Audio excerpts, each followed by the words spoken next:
हम finance bill 2022 की बात क्यों कर रहे हैं? वो इसलिए कर रहे हैं क्योंकि ये एक बहुत ही अहम जो हिस्सा है इसका वो है क्रिप्टो टैक्सेशन। जब 30% का टैक्स अनाउंस किया गया तो वो फाइनेंस बिल 2022 का एक बहुत बड़ा हिस्सा था।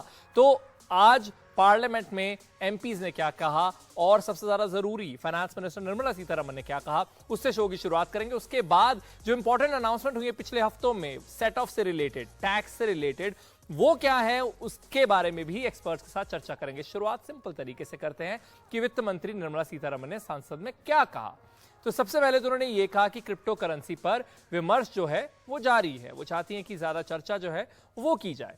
अब इसे नियंत्रित किया जाएगा या इस पर रोक लगाई जाएगी, उन्होंने कहा है कि इस पर फैसला उस चर्चा के, उस विमर्श के बाद ही लिया जाएगा।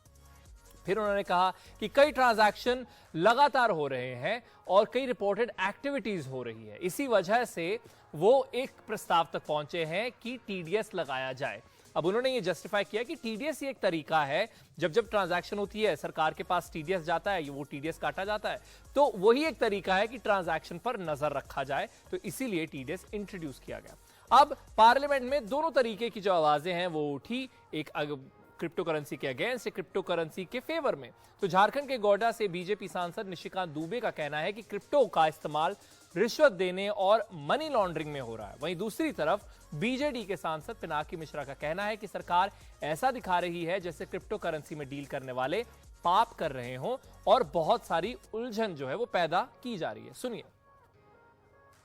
So on virtual digital currency, a lot of members have spoken. One aspect which was raised was government is giving a mixed signal. There doesn't seem to be a clarity, and this was raised by quite a lot of members.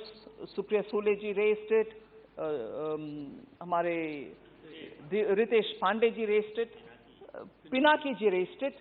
So I just want to say, there is no confusing signals.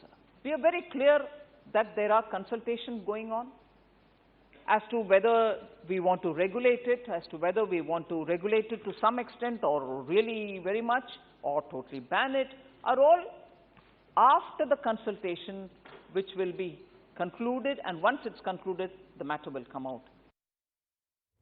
तो निर्मला सीतारमण ने खुद भी कहा कि जो जैसे पिनाकी जी ने कहा, तो उन्होंने क्या कहा मैंने पॉइंटर्स में तो आपको बता ही दिया, लेकिन उनकी भी बात एक बार आपको क्विकली सुना देते हैं। Today, to ban cryptocurrency is the equivalent of banning the internet. It is an idea whose time has come. So I'm vastly surprised that somebody as sharp as Nishikant Dubey and Supriya Sule ji are advocating a ban in this country. What this government has in fact done by this, the notion of a sin activity, it's as though cryptocurrency dealing is something sinful. What the government has done with that is created so much confusion, and unfortunately, the RBI governor, who's one of the brightest and best bureaucrats of this country, has seen. He has gone on record to say this is just hot air. So therefore, there is complete confusion. There is hot air on behalf of the RBI governor, who's in charge of issuing digital currency, so which will be equally, I think, hot air, and the government which wants to therefore tax the hot air.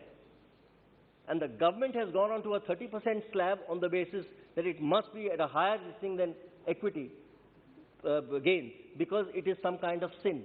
The 1% TDS, again, lakhs of transactions taking place on a daily basis. Industry was saying, yes, you want to trace, you want to track, have it at 0.01%. Instead, the government goes on to 1%, which is 1,000 times more. So therefore, these are, again, it's symptomatic of complete confusion in the minds of the government, unfortunately. इन्होंने शब्द इस्तेमाल किया confusion. तो जब 30% का tax announce किया गया था तो तब भी कुछ कंफ्यूजन थी। उसमें एक कंफ्यूजन ये थी कि जब आप टैक्स फाइल कर रहे हैं तो जैसे स्टॉक्स में एक स्टॉक से आपको फायदा होता है तो दूसरे में अगर नुकसान होता है तो दोनों का जो नेट है उसके ऊपर आप टैक्स जो है वो भर सकते हैं। तो ये कंफ्यूजन तब थी कि क्या ऐसा पॉसिबल होगा क्रिप्टो करेंसी वाले केस में। तो उस कंफ्यूजन को तो अभी सरकार ने क्लियर कर दिया है और उसमें है क्या वो आपको समझा देते हैं। तो सरकार ने क्लैरिफाई किया है कि एक क्रिप्टो में नुकसान की भरपाई किसी अन्य क्रिप्टो के विरुद्ध नहीं दिखा जा सकती। इसका मतलब है कि हर क्रिप्टो एसेट को टैक्स के लिहाज से अलग अलग माना जाएगा। हर तरह के क्रिप्टो पर फायदा होने पर 30% का टैक्स देना होगा। उधर एक और इंटरेस्टिंग पहलू है इस पूरी कॉन्वर्सेशन का, वो है माइनिंग कॉस्ट। उन्होंने कहा है माइनिंग कॉस्ट को टैक्स में छूट का आधार नहीं माना जाएगा। बेसिकली किसी और बिजनेस में जो आपकी कॉस्ट ऑफ एक्विजिशन है उससे आप डिडक्शन जो है वो टैक्स क्लेम करते हुए पा सकते हैं, लेकिन इसमें वो नहीं होगा, माइनिंग उसमें नहीं गिनी जाएगी। तो ये सब सुनने के बाद आपके कुछ सवाल हो सकते हैं, उसका क्विकली आपको जवाब दे देते हैं। हमने सिंपल सवाल बनाए जो फ्रीक्वेंटली आस्क्ड क्वेश्चन होते हैं ताकि उससे आपको एक सही जवाब मिल जाए। तो कई लोगों का सवाल होता है कि अगर मुझे बिटकॉइन में नुकसान हुआ तो क्या मैं इसकी भरपाई इथीरियम में हुए फायदे से कर सकता हूं? तो जवाब है नहीं।